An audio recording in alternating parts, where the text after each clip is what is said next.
بسم اللہ الرحمن الرحیم۔ گناہوں پر 8 گواہ۔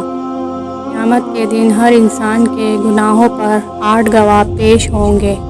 پہلا گواہ، جس جگہ بندے نے گناہ کیا ہوگا وہ جگہ، وہ زمین کا ٹکڑا قیامت کے دن اس کے خلاف گواہی دے گا۔ دوسرا گواہ، وہ دن بھی گواہی دے گا جس دن بندے نے گناہ کیا ہوگا۔ تیسرا گواہ، قیامت کے دن ان کی زبان گواہی دے گی۔ چوتھا گواہ، انسان کے جسم کے باقی اعضاء، ہاتھ پاؤں، یہ بھی گواہی دیں گے۔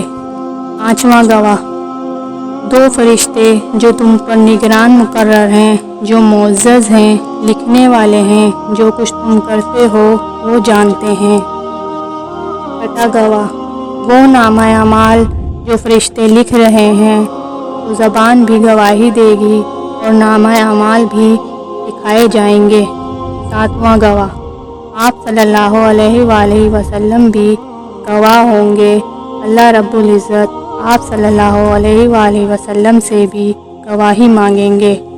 آٹھواں گواہ، اللہ رب العزت قرآن میں فرماتے ہیں، جو تم گناہ کرتے ہو ہم قیامت کے دن اس پر گواہ ہوں گے۔ ہمارے گناہوں پر اللہ خود گواہ ہوگا یا عالم ہوگا۔ یا اللہ ہمارے گناہوں کو بخش دے اور ہمیں بھی نیک اعمال کرنے کی توفیق عطا فرما۔ آمین ثم آمین۔